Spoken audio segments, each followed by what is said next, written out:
Okay, so thank you for attending today's webinar. So we are going to talk about quantum computing ecosystem. It's a very grand scale topic anyway, but we'll see we have six speakers, expert in each area of the ecosystem. So I'm sure that we'll go over in a one hour the holistic aspect of the quantum computing ecosystem. So first that we have as that because we don't have much time, so I think that I start the introduction first. Okay, so this has two sessions. So first actually I just introduce, and then the main section start in 10 minutes. So there is we have as mentioned the six experts joined together. So they will share about 5 minutes, and then in this order that quantum hardware infrastructure, Nitin, and then investment in quantum and Craig, and quantum in energy and environment, Dolly, and quantum in security and Olga, and quantum in healthcare life sciences, Christopher, and then quantum in finance finally, Keisha.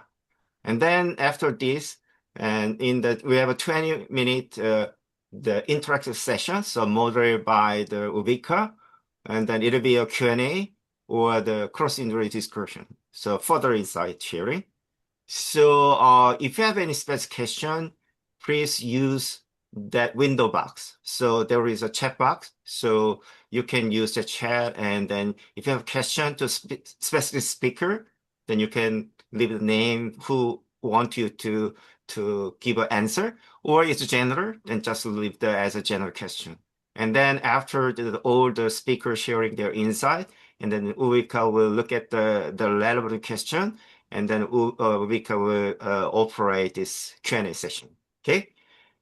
Okay. Yep. So I will start very quickly for 5 minutes to talk about the what is the quantum computing ecosystem. I just create this utilizing my ChatGPT, and then I provide all the information that I'm going to show in the presentation. I'm not going to all overthrow, but I'm just to give you that what this means. That actually in later I give you the each is a part of the graph. The infograph is in exploration in the presentation, but I try to understand and then summarize just in one page. This is mostly I like whenever I through the 30 years in all tech industry, in high tech, deep tech, health tech, bio, in any healthcare or any kind of technology that you can think of, but the serious technology that I have in. So whenever so usually I'm saying that I'm an emerging technology expert whenever the coming the technology newly and then and adopted and then go to market. So whenever I try to understand the new technology, and I try to understand for myself. So I summarize everything in a one page. That's a one. So I try to include everything about the quantum computing ecosystem. So please see later. I share the presentation in the chat box, but also I'm going to share with you in the later. But please review that. In that aspect, actually, my presentation is to explain this verbally about this visual representation. So please read that. So first thing that have in mind, if you look at the experts inside, what is the scientific breakthrough now, right? Usually that hardware infrastructure, you will see the everyday news about quantum computing, right? So having in mind this mindset, and then ready to see about the what's the gap, right? Still, we are under very limitation and challenges. We need to go further, right? So in this view, that what is the current bottleneck or whatever. So having that in mind, and then what is the quantum computing means, right? So the standard of quantum computing is only part. So quantum computing ecosystem should include a more extended way. So that's why that we also have to think about classical computing, high performance computing, artificial intelligence, cloud system, or IT, telecom system even come this. So that's in mind that. And then so what is the layer, right? So as I mentioned, that is they architecturally they have a hardware infrastructure, there is software, and then there is AI. So layered view is needed and the enterprise reality, right? So I based in my background in the PhD in physics. So I started actually this quantum computing is a very, very fundamental topic, right? I learned this quantum computing in the undergraduate, graduate, in the PhD level, right? So I pretty much understand quantum computing in the very deeper level. And also like when I start actually I have a deeper level understanding of the they call general relativity because I study the universe, usually the center of the black hole, utilizing the they call quantum, kind of like a concept plus general relativity of the Einstein. So I'm pretty much in the deeper level scientific background. Even with that, actually, the quantum computing as a commercial business asset was, I think, far away, right? So over past 3 years, I did a lot of the like thought reading, the emerging technology kind of webinar, and a lot of event. I hesitated to that until recently. And then the situation has changed because there's a commercial level activities going on, and especially the enterprise level, you have in mind that, right? And then and then you should think about like what is like a vertical area. So we have fortunately we have expertise in all different vertical area. So have in mind that. And then there are many things still going on, right? So this is one thing that this is one that I affiliated super is it's kind of like orchestration of the AI to integrate all the I mentioned about all the layers to be utilized current state of quantum computing to real life enterprise applications. So I'm going to have another webinar series about that. So I will look at them later. And then if you are interested in some broad topic that I have a dedicated side in Medium of in the title Quantum Plus AI, I have up to now about 22 articles, but I'm going to keep updating. So if you're interested, you look at it. And so, without any delay, let's start. Here is the one. Do you see that? Remember the schedule, right? Nathan, Yeah. quantum hardware, and Craig, investment in quantum, and Dolly, energy environment, and Olga, quantum insecurity in the Christopher, healthcare life sciences, and finally, Keisha in the finance. Okay? Okay, so start from, I will, let me see the, stop sharing. Okay, so before stop sharing, I will not interrupt. So one speaker done, and then you pass over to next speaker, and then keep going on, so we can keep in time, right? Okay, I passed 1 minute. Sorry about that. Mm. Okay, let's start.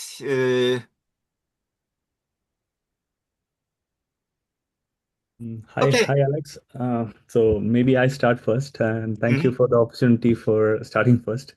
It gives I get to set a little bit of a stage for quantum hardware, I guess, and a little bit of background. First of all, thanks everyone for organizing this and also attending this. It's a new venue for me in the sense of like who I do not know any of you guys, but I wish to know all of you by the end of this discussion. So I'm Nitin Ravindran. I'm the CEO and co-founder of QEC Labs. It's a new startup working on quantum error correction. And I want to put this out in this perspective where current quantum hardware is, and what is the need for scaling up this hardware, and what are the new demands it puts to fault tolerance. So what we have right now is basically the how classical systems have been in maybe in the early I would say Are you able to see my screen? Yeah, Right? yeah, Yeah. yeah, Okay. go ahead. Perfect. Yeah. So my mouse pointer. Okay. Yeah. Sure. So where we are right now is like in the early 1970s, where where we had classical systems with relatively low performance and also bulky systems. And what we need to do is to be able to scale to larger and larger systems. So right now, the usefulness of these quantum systems is limited. And why that is because of this the problem of quantum errors in this case. And this is a nice slide which I like because it's partly from one of my co-founders. He made it, and he has this analogy of our precious qubits to be these diamonds in the bottom of the sea. And right now, what we are looking at is these topological qubits, where maybe I have a mouse pointer here. Oh, okay. Oh, these topological qubits where we have these we need to really search the ocean floor to get these precious qubits. But what we need is essentially these new class of codes which has better overhead in terms of how many qubits we need. Not only that, like so what we want is to have these new modern QLDPC style codes which can do fault tolerance with very significantly low overhead. And the other part is, of course, with these new codes, which we also need relatively high speed of operation, as well as there is always this question whether the quantum operations are faster than the classical operations itself. So which modality is the winner? There is this superconducting qubit, which is very fast, but at the same time has this issue with this increasing this overhead. But at the same time, we have atomic qubits, which are slow, but at the same time, they have relatively better qubits. So there is always this battle of which modality of this quantum hardware will be the winner. Then, of course, the cryogenic cooling and the wiring, everything has to be sort of like parallelly improved to have this fault tolerant quantum computer a reality. I also want to sort of emphasize on this point, which probably is important at this point, because we need to be able to use these hardware for something very useful, right? So what is this use of this fault tolerant algorithm? Where we can use? So these in the new industry, all the industry players across, not just the quantum hardware people, but the JP Morgan Chase, Capital One, pharmaceutical industries, all are investing in quantum technology and also becoming quantum ready at this point. But at the same time, we need quantum error correction to get to these killer applications like breaking classical cryptography systems, chemistry applications, and so on. I do not want to go into the pipeline of how we have to go from the algorithm to the QPU through the quantum error correction cycle, but there's a lot of hardware pieces and control blocks which we need to optimize in this design to realistically have this quantum system working. So overall, I want to say this, remember this slide where I want to go from this shift from this topological surface code architecture to a new kind of architecture, which is LDPC codes. And this involves new investigations. So hardware companies are trying to enable these connectivity. There is new configuration of atoms where we can reconfigure these atoms, and this allows these new fault tolerant algorithms to be useful. There is new challenges coming up with the decoding aspect, and we are doing all these at this in our startup where we do this quantum LDPC code design and fast decoders to solve this practical problem of fault tolerance. Just to summarize of what Alex has also said, this integration of current classical ecosystem and the quantum ecosystem must be there, and this integration is what we need: the integration from AI, the quantum, and connected together to high speed classical infrastructure like HPC computing. And this has been already been started with AI being used for quantum algorithms, quantum identifying new decoding algorithms. We have AI driven decoders happening. Then there is this GPU accelerated pipelines happening mainly from the focus from NVIDIA, and as well as new companies, AI companies are also trying to push their new GPU infrastructure towards quantum, helping in quantum. HPC is always going to be a big part, and this is essentially what we need. Like we need to plan this billion-dollar market by relying on all the new infrastructure as well as existing infrastructure and build this quantum future. So let me close by saying that this next phase will not be just defined by qubit count alone. It's defined by all these systems which bring the better qubits, faster classical control, AI-driven optimizations, and quantum error correction is not gonna be just a technical detail, but it's going to be the infrastructure layers which define which quantum platform will win and also whether we can move from this experimental demonstrations to real impact. Thank you. And I Yeah. really look forward to the Yeah. discussions. Okay, Thank you. next, Craig. Yeah, thanks for having me. I appreciate it. Good to meet everybody. I don't think I've met too many people besides Alex on the call. Yeah, I'll just jump in here. I'm a venture partner with Qubits Ventures. So Qubits Ventures is the first venture capital firm here in the U.S. based on quantum technologies. We've actually been around for 4 years, if you can believe that. We're into Fund 2, which we're raising a $100 million fund. About 25% done on that. But you know, it's a very exciting time. We're basically seeing a very critical inflection point right now when it comes to the future of computing, future of artificial intelligence, and infrastructure. That's really where the firm and the fund is based around. And we're really looking at, we have 13 companies in Fund 1. We have now three portcos in Fund 2. And we're just really excited to be in the space. I'm very fortunate to be working with Nardo Manalotto, who is world renowned.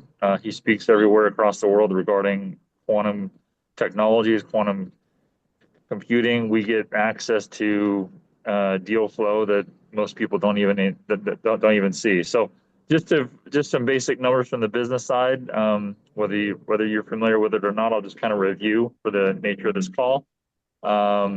Is that we don't have any shortage of deal flow, which is still kind of fascinating to me.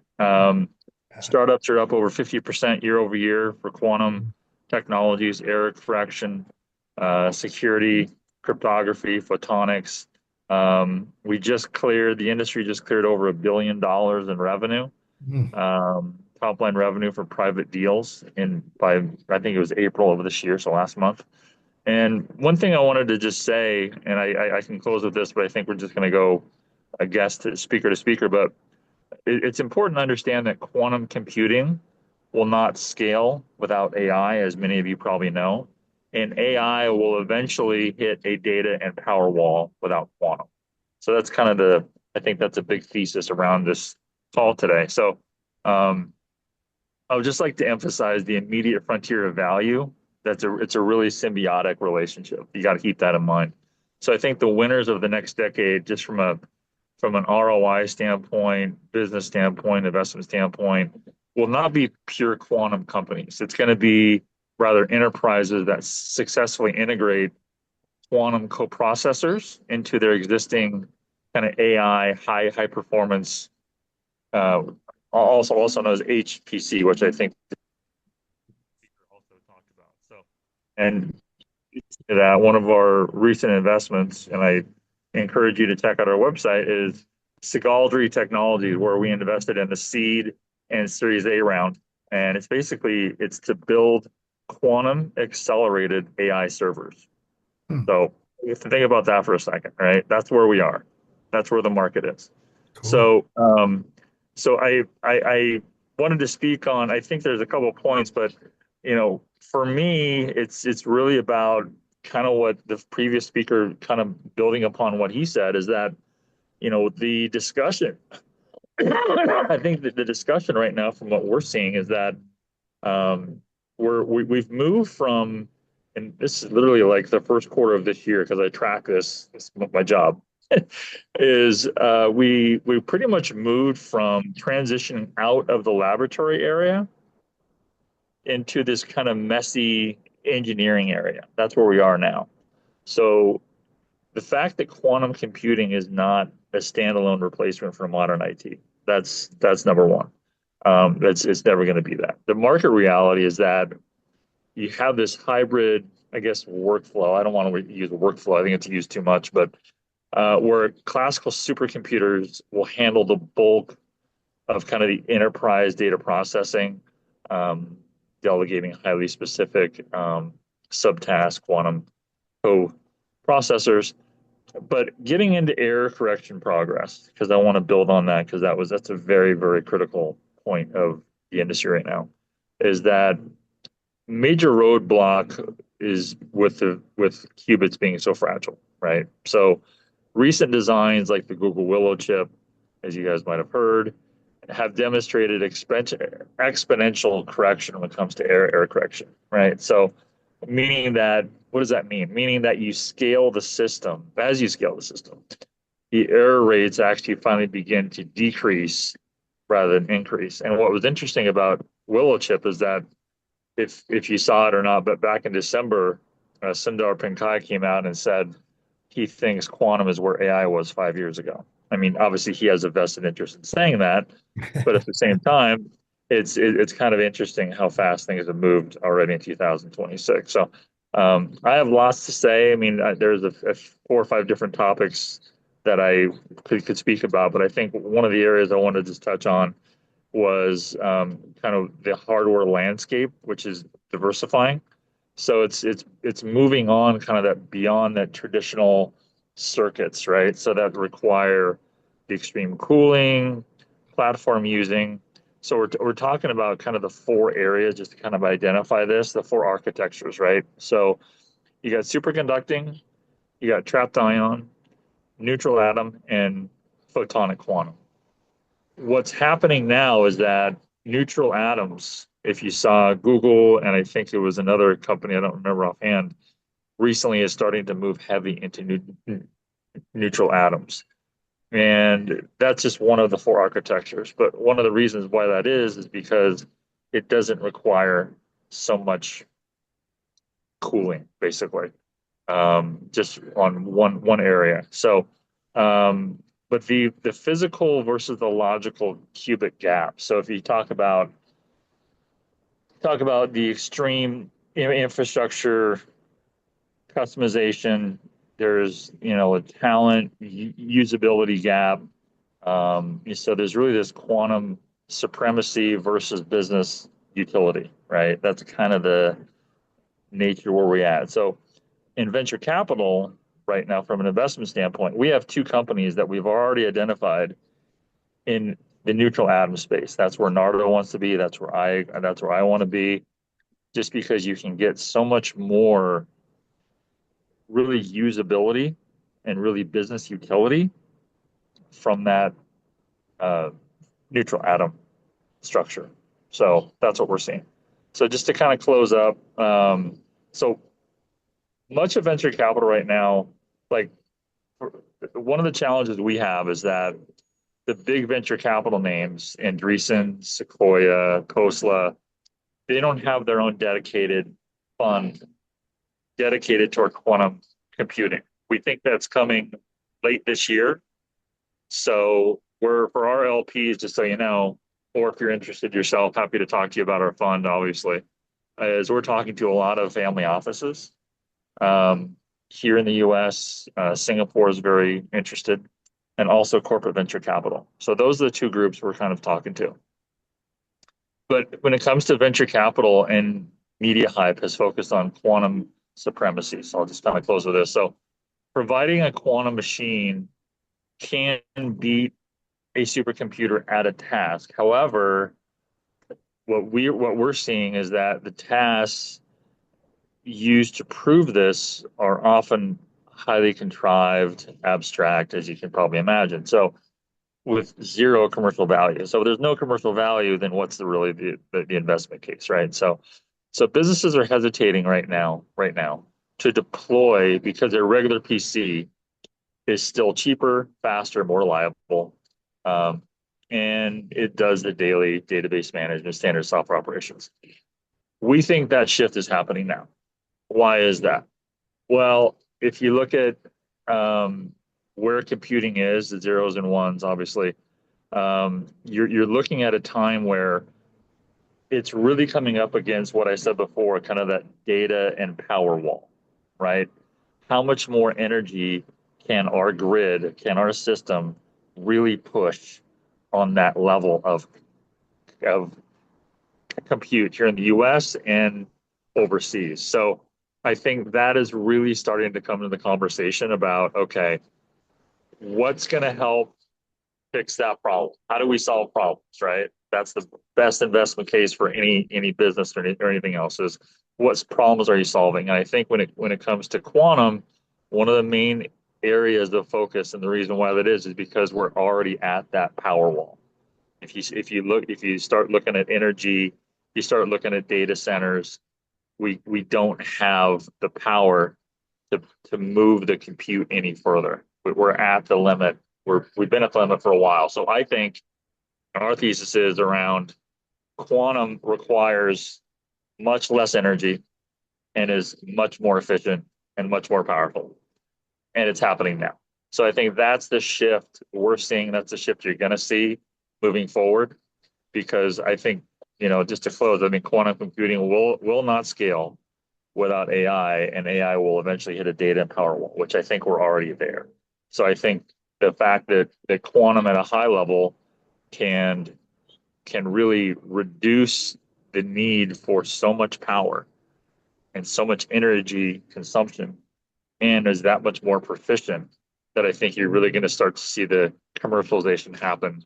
It's happening now. So that's all I wanted to say. I can talk more about other areas, but I think you're probably tired of hearing me talk. So thanks for the time. Great. Yep. Dolly?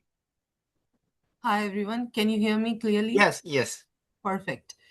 My name is Dolly Cheetah. I have a background in chemical engineering and PhD in material science and minor in computer science. And I work at the intersection of materials discovery, AI, quantum compute. And for me, everything is a tool that we are trying to come to kind of an AlphaFold kind of discovery for materials in energy and environmental applications. So I'm a founder of Curie Quantum and a few other platforms.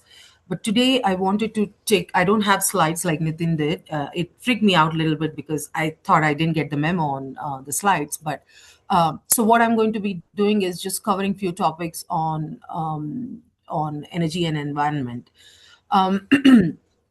So recently I was at a oil and gas in quantum computing workshop in Houston about 2 weeks ago, and looking at oil and gas industry is perhaps the slowest to move when it comes to innovation, because there is a sunken infrastructure that doesn't allow it to be mobile, right?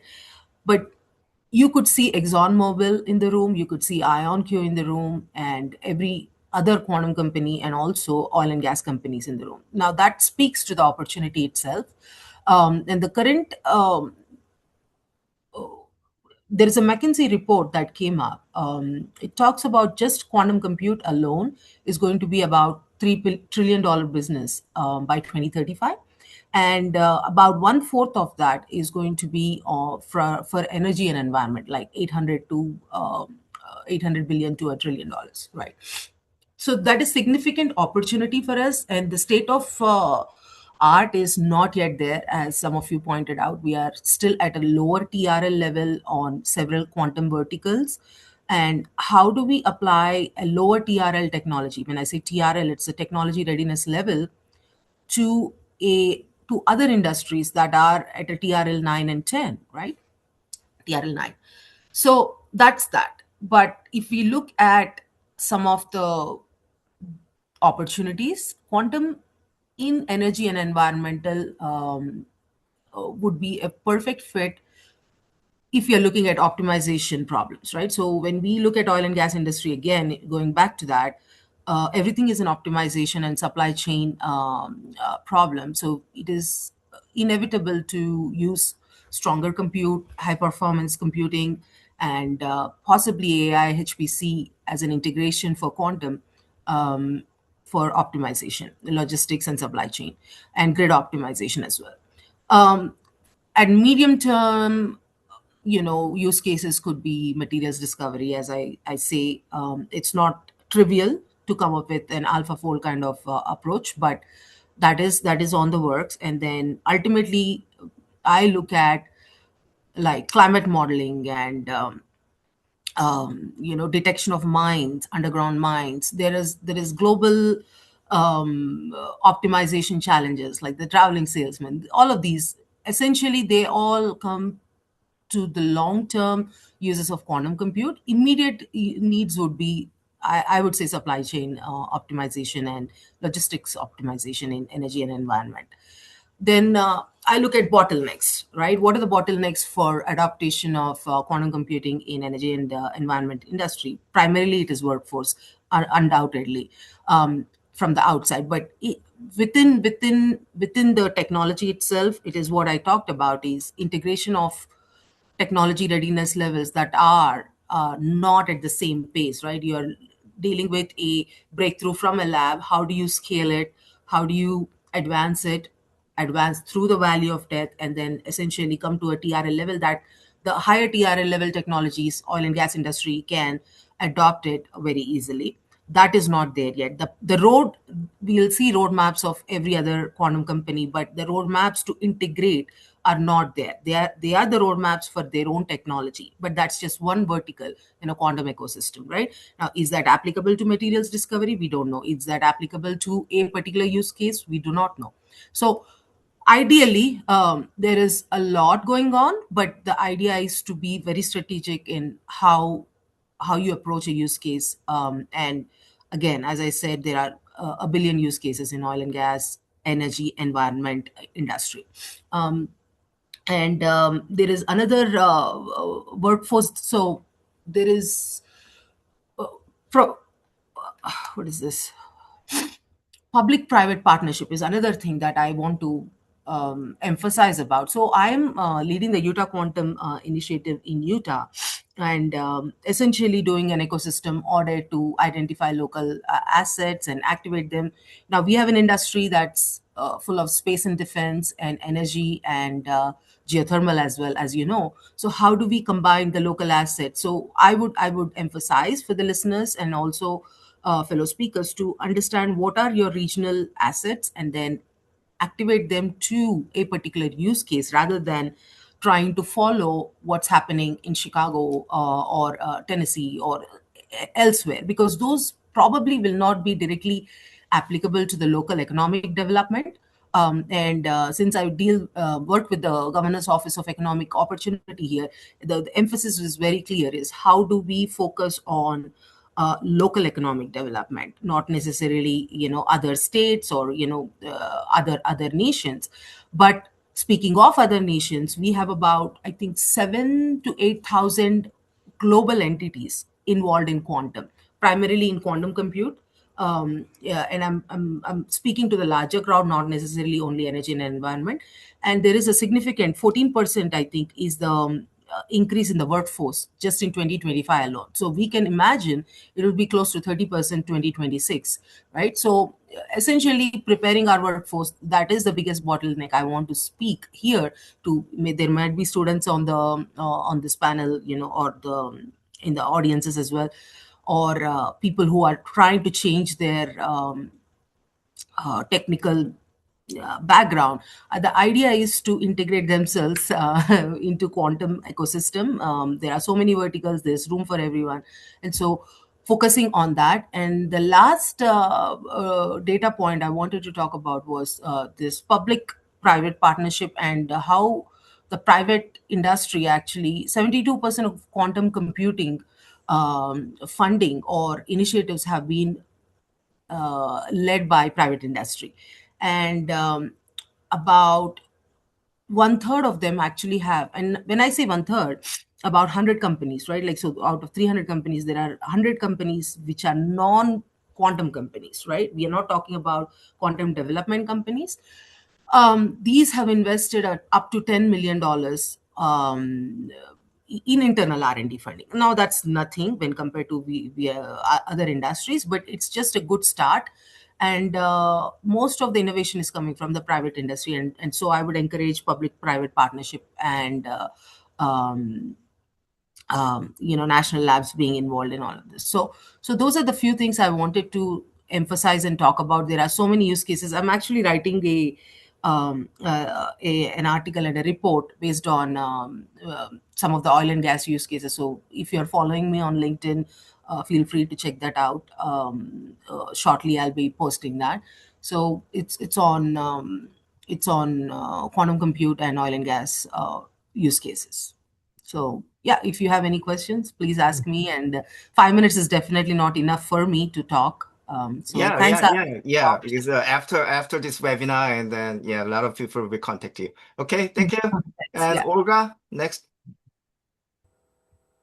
Is Olga there? Yes, I'm here. Yeah, you can start. Yeah.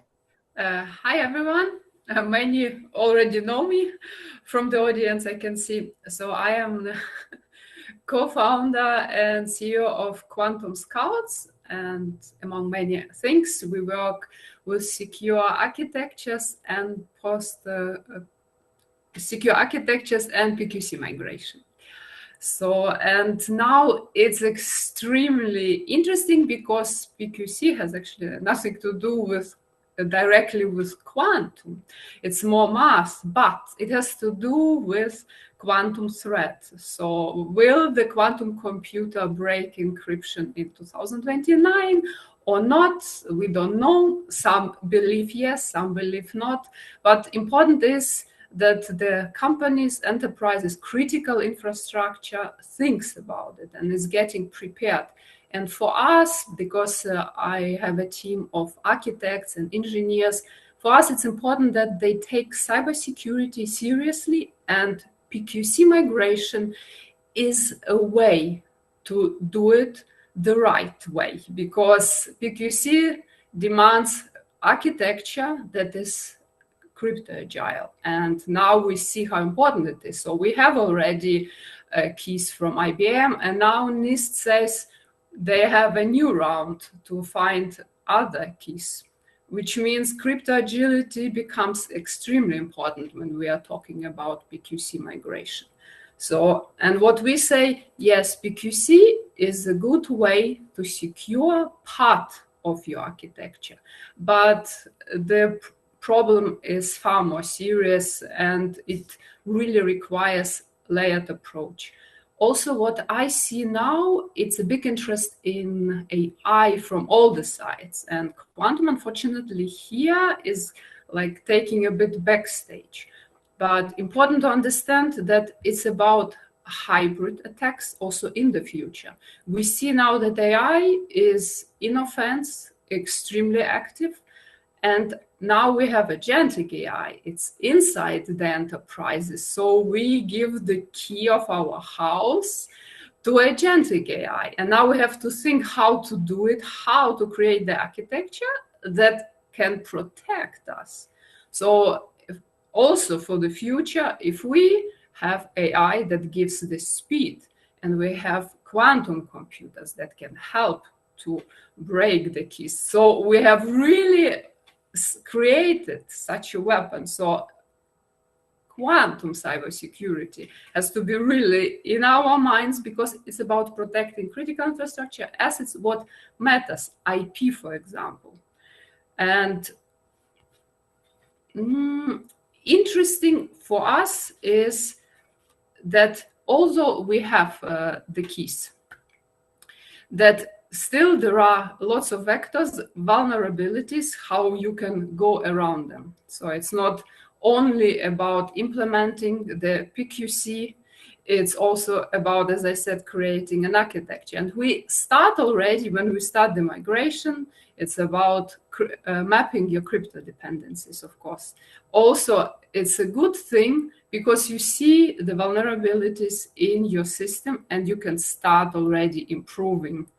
And that's a good way for many, many companies. Of course, in some cases, it can take many months, sometimes even years. And that's why we return to quantum threat. If the companies believe or not believe in quantum threat, but start already the migration now, they will win in any case, independently of when the quantum computer is there.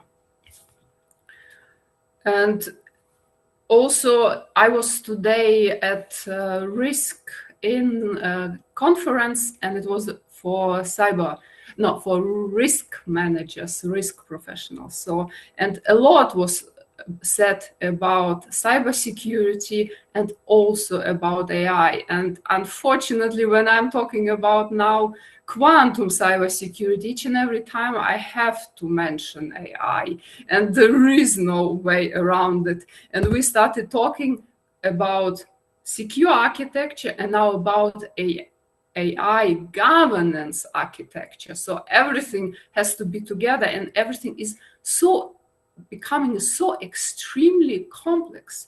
And when you start talking to people, to enterprises, you're always afraid, will they be then in such panic that they just stop doing anything because of the complexity? So on one hand, yes, PQC migration is extremely complex. On the other hand, there is a real threat. We don't have to wait for the future. It is already here. AI is giving the speed to attacks. We have never seen this before.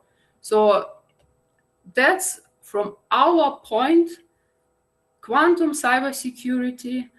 Yes, it's about PQC migration, and it's about moving to a new way of architecture where change is really something constant, where crypto agility is paramount, where we just live with it without the fear and without panic. And yeah, I guess this is the main message, that quantum cybersecurity is more than PQC migration. It's about building new way of architecture for our critical systems, first of all. And what is also remarkable, that regulation is moving it forward. So when you're talking to cybersecurity professionals, before, cybersecurity was not very relevant, like 2022, everyone was laughing about it.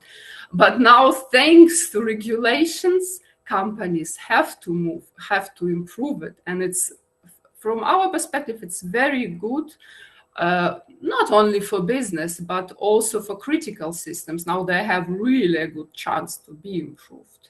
So we support now regulations, and yes, now there is personal liability if something happens from the cybersecurity perspective. And yes, it is welcomed. I know it sounds for us a bit weird, because cybersecurity was always in the corner, but with quantum threat, with AI supported hacks, now we are in the front.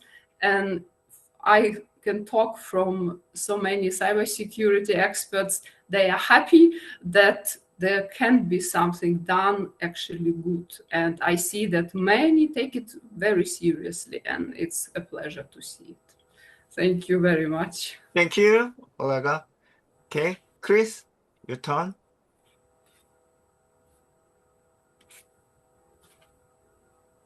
Oh, you are mute? Yeah. Please unmute. I think by now we would have figured this out, right? Uh-huh. Lesson of the pandemic. Alex, thank you for inviting me. Delighted to be among this distinguished group. I think it's worth starting with a headline from the Wall Street Journal, just to set the tone at a meta level. The U.S. is going to award quantum computing firms $2 billion, that's billion with a B, and take equity stakes, including companies like IBM and Rigetti. So that's pretty exciting at a meta level.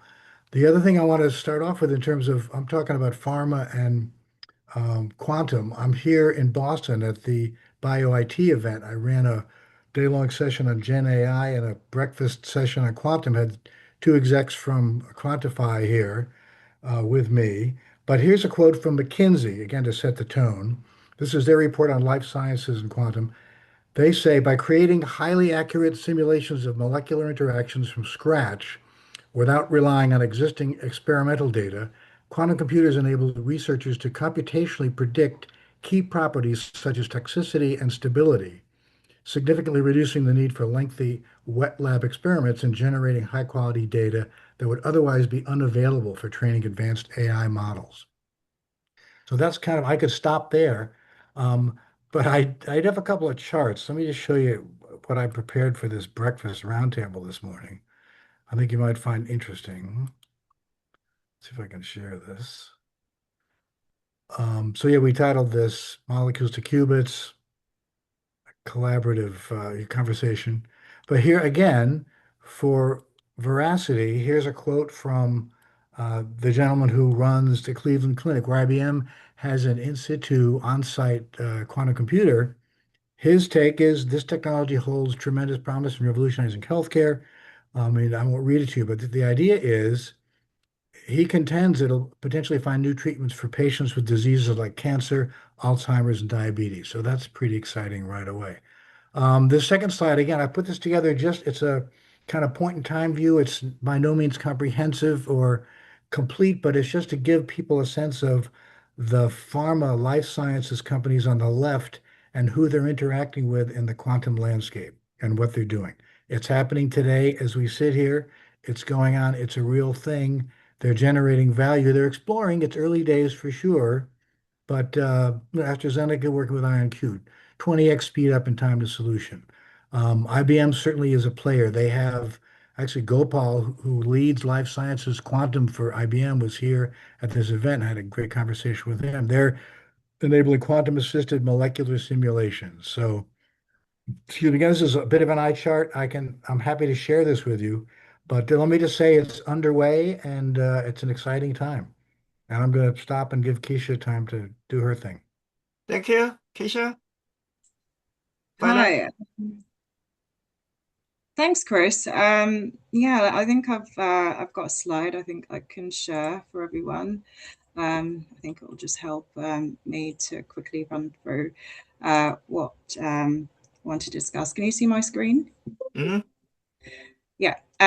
So my name is Keisha Watson. I'm the consultant CFO for Entangled Positions. I'm also an accountant.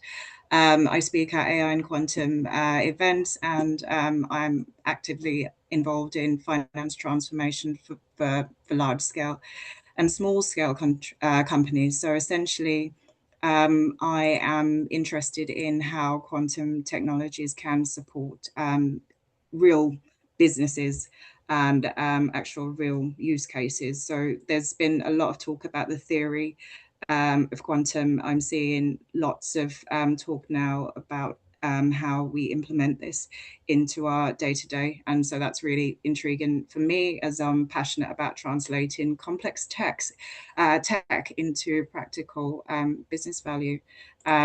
I will quickly talk about why finance cares, our current reality, some use cases, AI and quantum and classical, because I think that's where we're kind of going. And you've put that together quite nicely, Alex, because I think we have like the quantum team, and we've got AI team, and we've got people who are classical computers. And I think we're all kind of realizing now we all need to come together in order to create real value and roll that out in a really practical way. So when most people hear about quantum in finance, I think people kind of imagine this being hedge funds making billions of pounds overnight, or markets being predicted perfectly. I think the reality is a little bit less dramatic. The potential is probably a bit more transformational. Quantum's biggest opportunity, I think, in finance isn't replacing our existing systems. It is helping to solve problems traditional computers struggle with, and that's just very basically what it is. My next slide, if I can bring that up quickly. Yeah, and then the real use cases are we can potentially use quantum AI and that cross-section of all these new technologies to support with portfolio optimization, risk modeling, fraud detection, and treasury and supply chain optimization. I think the reality check is that most firms are experimenting through pilots and partnerships We are very, very early in the game, and I think capability building actually matters now. And I think this is probably where the focus needs to be. As far as finance, I think how finance teams prepare for the hybrid intelligence systems is really important. How we combine AI, classical computing, and quantum capabilities is really, really important and needs to be a focus. And I think that's growing now. As far as the future, I think AI will kind of step in to orchestrate the picture, i.e. maybe creating the workflows. Quantum specialized accelerator, and I think I'm not a quantum physicist, but I'm sure Nitin probably can elaborate on how we can do this. But I think this is how I see the hybrid future working. So quantum being used as an accelerator, and perhaps the classical more of an infrastructure, and the value will come from integrating all of this in order to bring benefits. For CFOs and finance professionals like myself, I think what we should be focusing on now is learning AI. I think we need to understand the basics of quantum. We need to identify optimization problems. We need to build those partnerships, and we really need to experiment to see how we can put this in our day-to-day business operations in order to maximize potential and optimize our operations. And going back to what Dolly said earlier, I think that's really key as well. Anyone listening in, it's really important to kind of start thinking about, if you're interested in quantum, just get involved. There's space for everyone. I think starting to learn early, pick things up, go to webinars, reach out to people like Alex, myself, Chris, Nitin, Craig, people on this webinar who will really kind of help to support you as far as our respective areas. So that's what I would the message I want to send to anyone in the audience who is interested in AI, in quantum, and just get involved. We're all normal people. We love to share what we do and our research, so please reach out. So so connect with me on LinkedIn. There's mine. Thank you. Well done. Yeah. Okay. Ubika, are you there? Yes, I'm here. Yeah, I so did not get any questions, but yeah, so we have you 5 can do minutes. that, and then let's think about, because I didn't interrupt if they pass 5 minutes. The reason is of their insight is so valuable, right? Yes, 100%. So it's like can they compensate you spend more 10 or 15 minutes more, right? So let's do whatever you prepare, right? We need to fully extract from this expert, right? It's very difficult to gather together this kind of like global expert in one place in a short time, share insight, right? So the rule is that if you really leave like in a shot in the 1 p.m., you can go ahead, but aspire to stay and aspire to learn from this great like expert, and then Ubika will lead the moderator Q&A. He's a very expert doing that. He's like an expert in the ecosystem building, right? So this is one of our small ecosystem. So you can do whatever you want, Q&A, whatever, get another insight, right? And then if you leave, you can leave freely. Okay, you can go ahead, right? All right, we'd like to open the floor. Does anybody okay, so we have some question. We have a question from Vinny. He said, my question is around quantum implementation. Due to the low maturity, what are the main blockers one face while moving from POC to pilot? Who would like to take that question?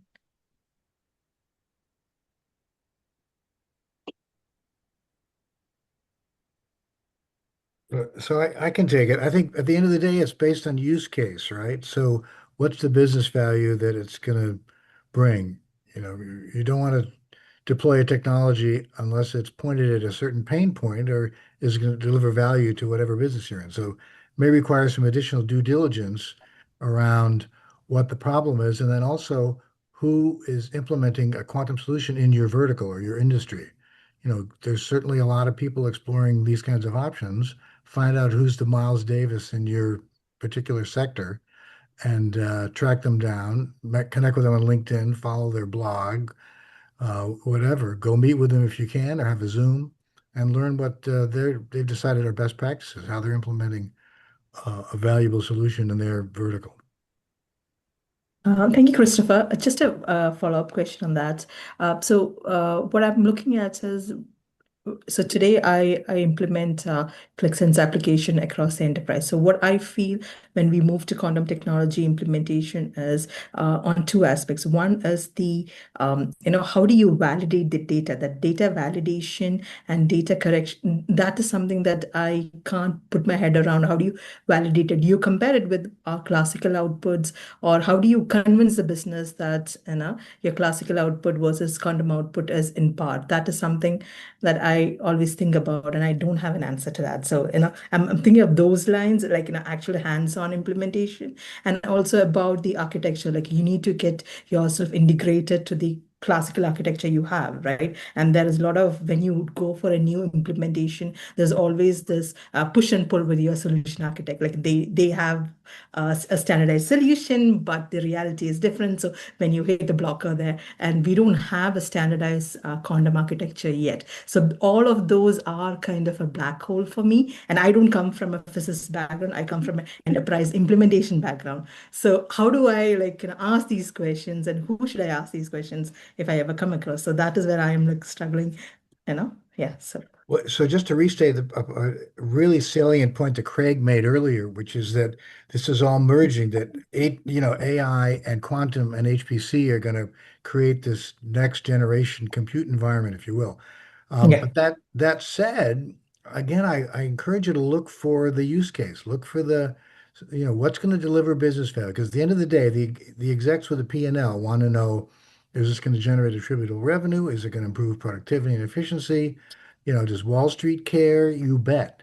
Do investors care? Absolutely. Do employees care? Right? So try to track down who's doing something in your space and learn from them, because there's a lot going on. Just a little bit of, ferreting out best practices, a little due diligence. I think you'll be pleasantly surprised that someone's addressed some aspect of the problem you're trying to solve in your business. Absolutely. Yeah, that's what I'm looking for. Oh, yeah, thanks. I'll scope it Yeah, out. I mean, I'll just jump in. I know we're at 10 o'clock here my time, but I think it has to go back to the problem and the use case, and what we're seeing, just to kind of highlight, is the current system is navigating around kind of four layers: the physical infrastructure, quantum processing unit or QPU, and then the control electronics, error mitigation. That's number 3, and then finally, in layer 4 is software, cloud, and orchestration, and then 5 is finally the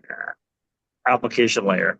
So, and basically what's happening is you're seeing at a high level, if a quantum startup, I mean, we're looking at things a little differently as a venture capital firm, but as a quantum startup doesn't integrate directly currently with like the Amazons, the Microsofts, the NVIDIA at the cloud delivery side, then it's largely cut off from the commercial venture capital. So if you think about venture capital is currently pushing hardware developers away from trying to sell the physical machines to enterprises. Investors are now expecting already a strict kind of cloud first hybrid AI delivery model. That's where the market is right now, but that's just on the cloud delivery side, just to kind of give you a little bit of insight. And then finally, the funding landscape has evolved dramatically. The area of us, I talked about this before, from blind hype funding to now it has matured into structured, milestone-driven investment, deeply shaping how innovation is happening. So I'll leave it at that. Yeah, thank you. Amazing. We got a few more questions.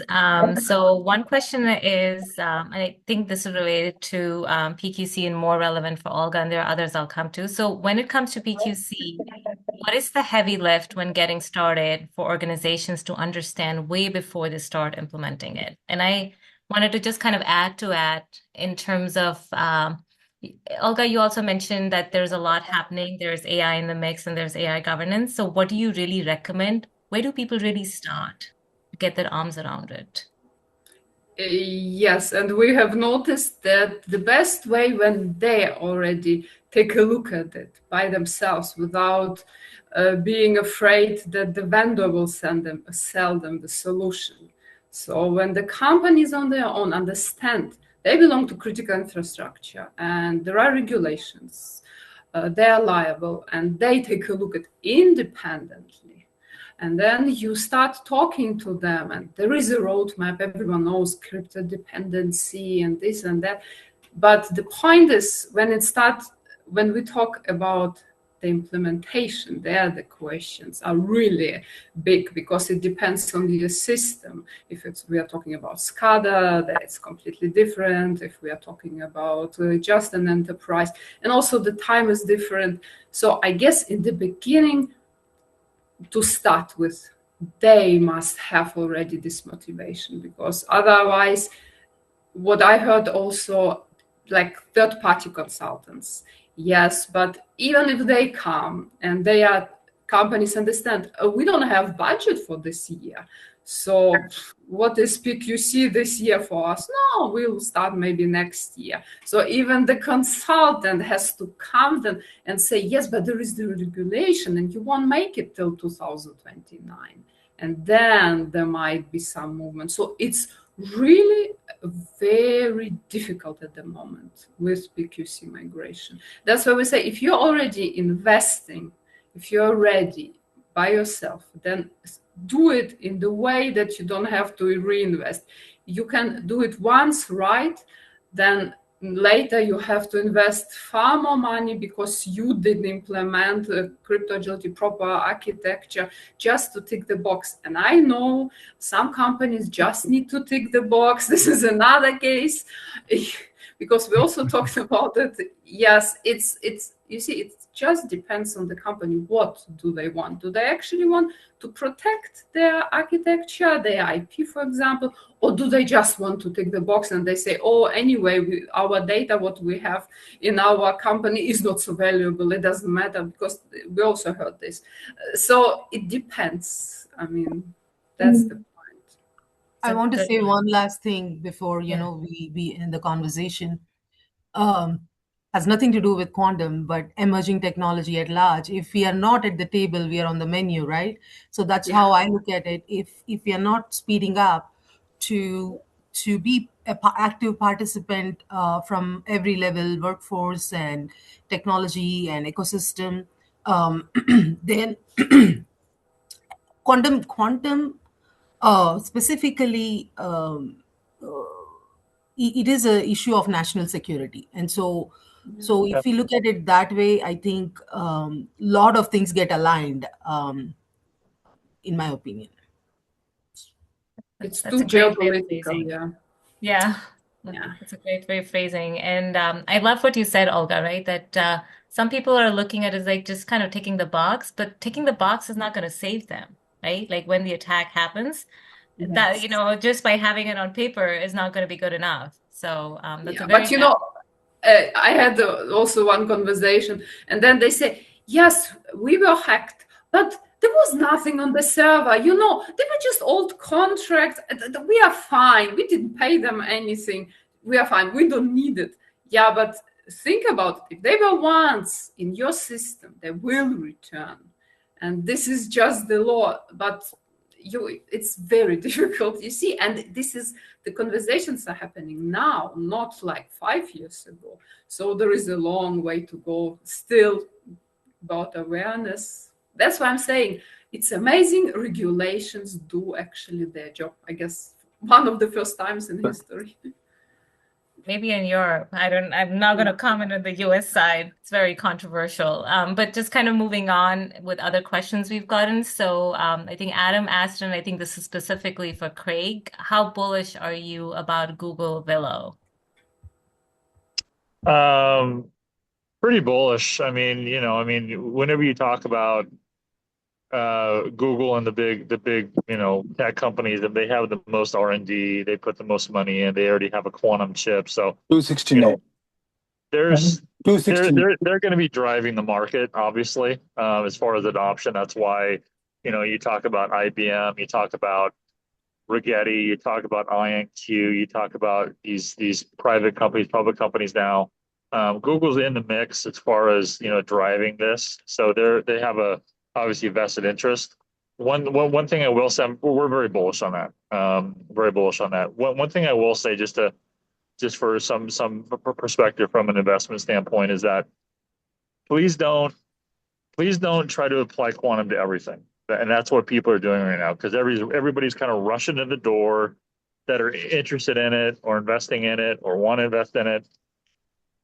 Right now, it's kind of this adoption driver. So right now, we're in this immediate wave, which started this year. It's like 2026, 2030. And that's really focused on, which was talked about in the call, is healthcare and life sciences. That's the area right now that has the highest near-term ROI, because it belongs strictly to the molecular simulation and material science. That's what's happening now. That's what the market's looking for. We actually have a portco of ours by the name of Probius, that it's a physics-based SAMD company around quantum sensing. So if you think about it, it's basically a company that's combining quantum and AI with biology. And it's a digital twin technology using biological samples. This is converting raw biology into standardized AI-readable data layer. No third-party data sets, no dependency on someone else's ecosystem, but it's full stack control. That's one of our portcos. So we're already in that wave. So I would just be very careful about saying, okay, apply quantum to everything, because that's not going to get you the ROI you want. It's going to be, in certain waves. So this wave is healthcare and life sciences, 2026, 2030. The next one is going to be kind of the optimization and security, which was talked about, which I think security is a big deal. And that's going to start in 2028, 2033. And this is all based on McKinsey data, as you guys all have access to. So I just wanted to add that, if that's helpful. So those are good pointers. And I just wanted to add to that, because quantum has not yet become the shiny toy, AI is, but that's the same problem that everybody's grappling with at the moment. They're trying to apply AI to everything.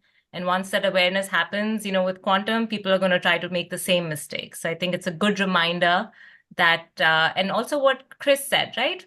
Find the use cases, and quantum is not going to replace everything, right? You need to find the relevant use cases which are relevant specific for quantum, right? It's not like a cure for everything. And so that was great. And I saw there was one more question from John, who said, where and when do you see the first killer app? So is that clear for everybody? Or John, did you want to elaborate a little bit more on what you meant by that?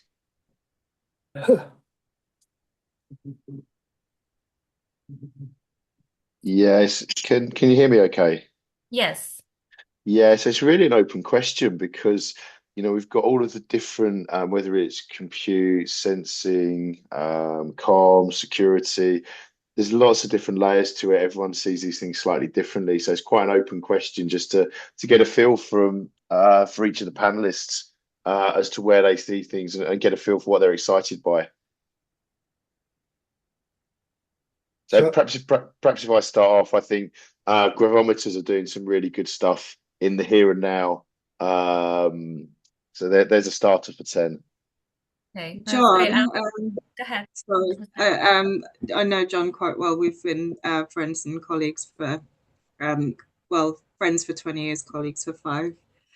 So John, would you mind answering your own question? I think really, right. Exactly. What do you think, John? I was hoping I'd get away without Chris turning the mic back on me. I've lost my voice. I've lost my voice this week That's no celebrating excuse. winning the Premier League. Kudos to Keisha for pulling you into. Yeah. You tell us, man. What do you think? You've been in it probably John, longer than any of us, to be I candid. just Yeah, heard you that, probably have that info, John. John, I I'll heard that keep. you're an Arsenal fan, so I mean, Yeah.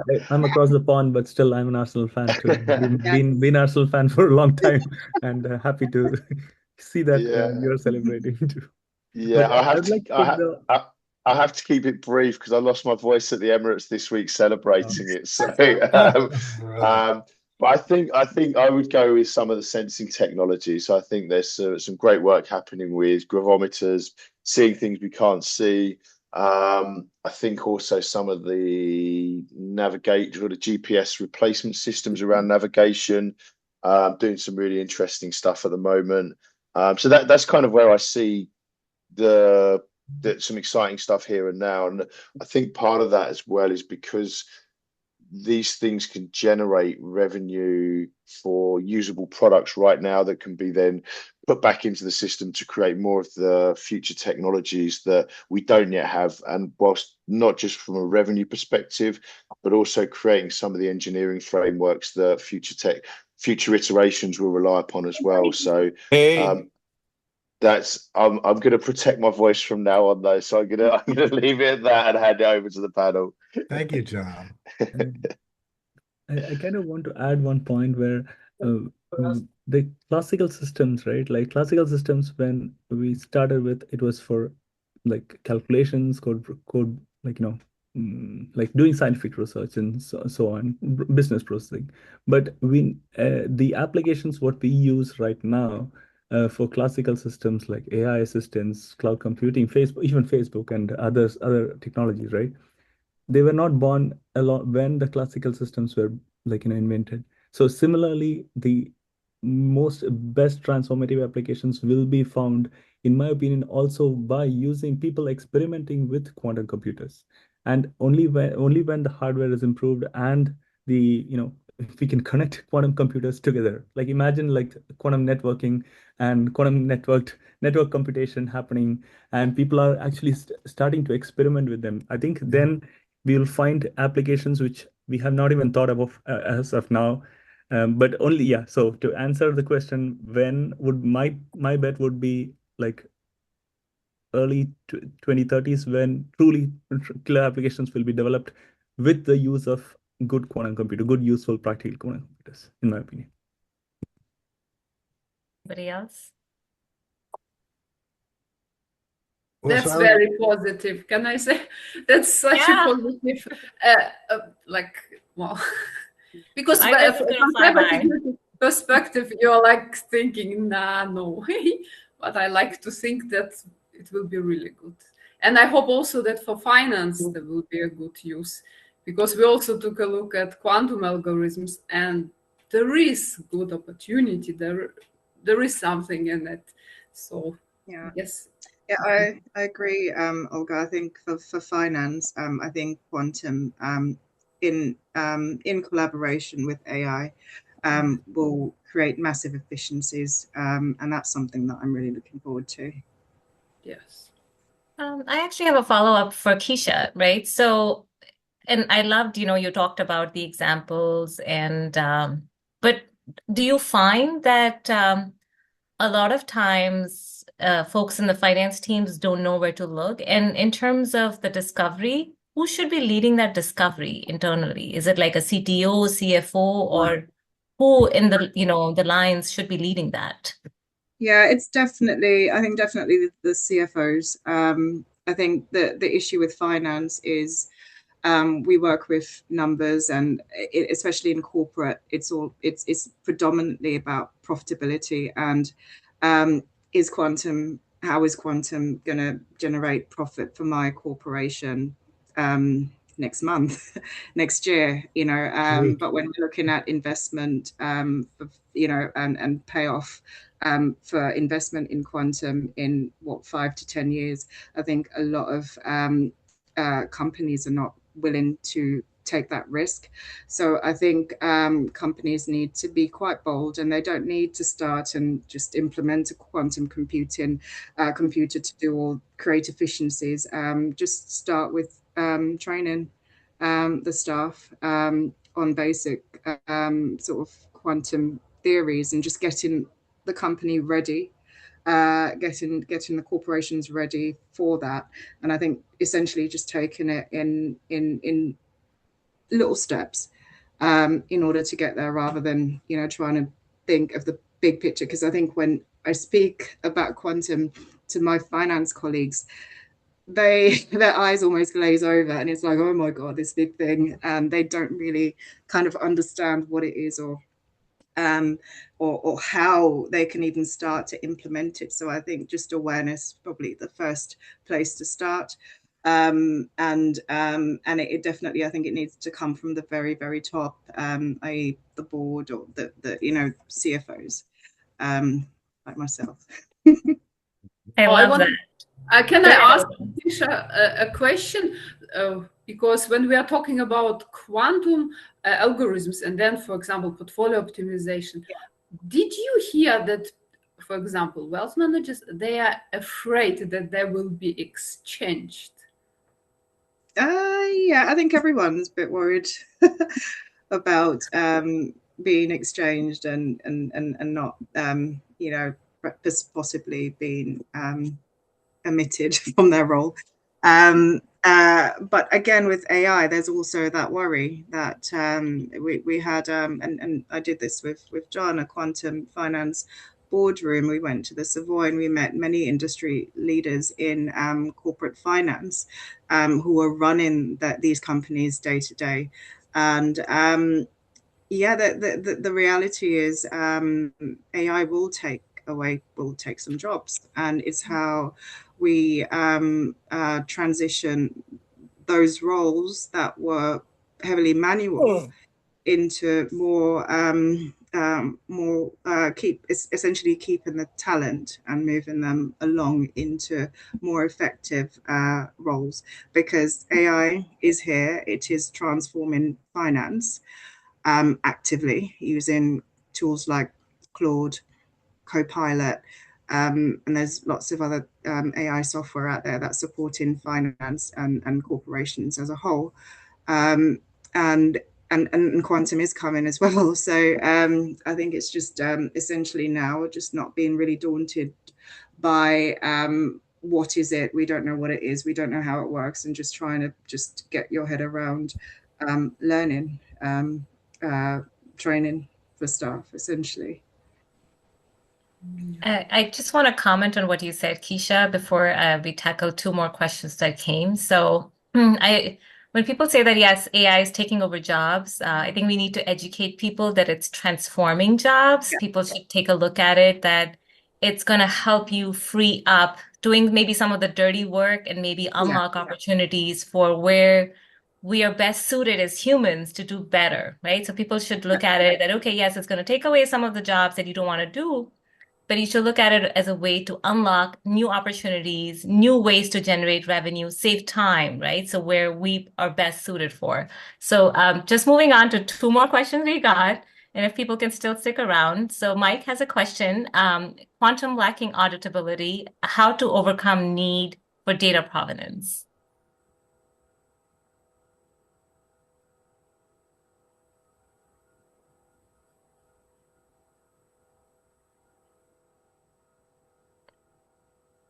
Who would like to take that? Well, I mean, there's always a need for data provenance, right? I mean, so just leverage existing processes to the degree you can.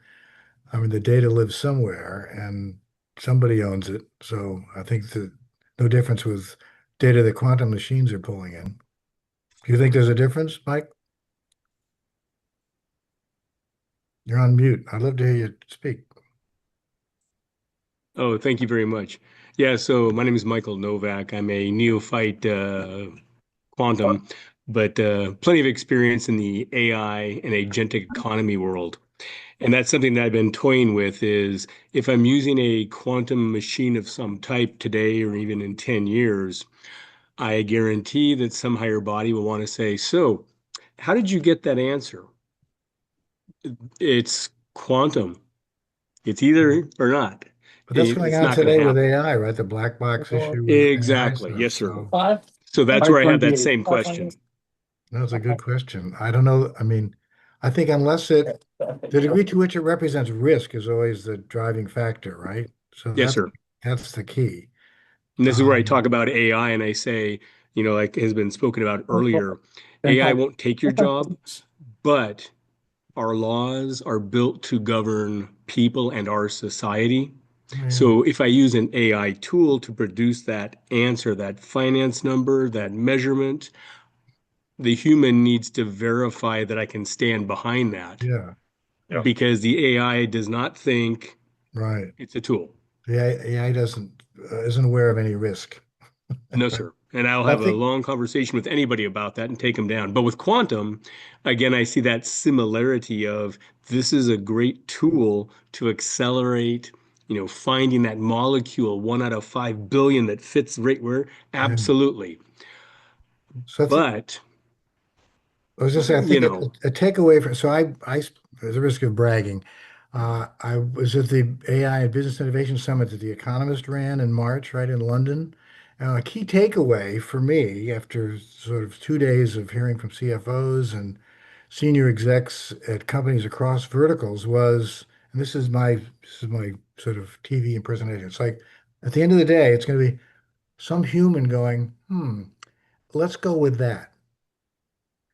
Meaning some, carbon-based life form is going to be saying, yeah, that's the right idea. That's the solution that'll deliver value, that has reduced risk, that's going to generate revenue, that, whatever, that's going to take market And that's where I see share. happening right now. I apologize, but I was at a conference myself just last week talking about AI and quantum. Yeah. And it's the instrumentation. Right now, there are gyroscopes that are using quantum to figure out the accuracy of exactly where am I in this thing called the world.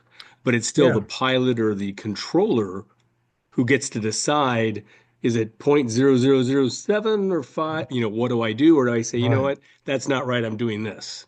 Yeah. Well, I mean, the Q controls, gravimetry and magnetometry Yes, solutions, sir. right, for GPS denied, jammed, spoofed environments that they produce, Correct. they prove like works in a commercial setting. It's pretty amazing. Anyway, Yeah, thank you. no, it's a fascinating topic for sure. I got to leave soon because they're going to kick me out of my hotel room. I bought an extra hour, but I got to go back to Connecticut. That's fine. Chris, feel free to drop off, but thank you so much for your wisdom. It was really lovely to have you here today. Thank you for including me. Yeah, of course. We got 2 more questions, so guys, feel free to drop off. Alex, should we get those 2 questions? Yeah. If that's okay. Yeah. Let's finish in 5 minutes. Yeah. Yes. Okay, great. The other question we got is, how is quantum computing impacting ISO certification? So I don't know if anybody wants to take that, but I'm more than happy to, provide my thoughts on it. So from what I know, that as of now, there is no ISO certification that has been rewritten for quantum. But there are things like, for example, the ISO 27001, which is for information security, and where there's a lot of pressure building, especially, for AI, because PQC migration and cryptographic dependency mapping are becoming expectations in serious security audits. So my suggestion would be, don't wait for ISO to catch up. We're still grappling with AI as well. So use your current certification cycles to start mapping cryptographic dependencies. But Olga, you're more than happy to chime in, if you wanted to add anything more to that. No, I agree with everything. Yeah. It's Okay. And then I think there was a follow-up. Evan, you asked, for any quantum case expected to generate ROI, what minimum compliance evidence should exist? Should we benchmark against classical alternatives or validate new claimed advantages or use audit logs or third-party assurance? I think because I know you, so I would say that, whatever we are trying to, do for AI would probably be relevant. We absolutely need audit logs. And there is going to be a point where we would probably need third-party assurance as well. People still haven't caught up with AI as well. There's a lot of dance going around with that. But those are my 2 cents on that. But happy for any of the panelists to comment on that and elaborate more. From what I saw, just one tiny remark. From what I saw, there are so many companies, they put quantum to their solution. And then you take a look, no, come on, there is nothing quantum in it. And then I heard from other people, yes, can you believe it? They come and they say it's quantum, but it is not quantum washing. You know, just how we have AI washing. So who is then verifying? And that's, of course, the question. Of course, the client can pay premium price just because there is quantum to their solution. Yes, right. That's the problem. Yeah, I mean, I'll just add. I know we're almost at time, but the early adopters, right now we're saying they're not waiting for kind of this abstract perfect computer. They're actually, building their own internal quantum literacy, integrating hybrid workflows, and they're actually auditing, if you can believe it, which I'm happy to see. They're actually auditing their data infrastructure to defend against security risks. So that's kind of like the product enterprise reality around the early adoption and really putting the literacy and auditing, at least some sort of guardrails in place at this point. So. That was great. Well, I think we've come to our close. Thank you so much, everybody, and for staying around, for the extra 28 minutes. Really appreciate it. Yeah, and super kudos to Alex for organizing this and everybody, to come here. I personally thought that it was very, very insightful. So really grateful for your time. Yeah, thank you very much. So this recording will share. We have around 380 registered participants, but only today about 40. So a lot of people are waiting to look at your insight through the recording. So I'll be sharing that.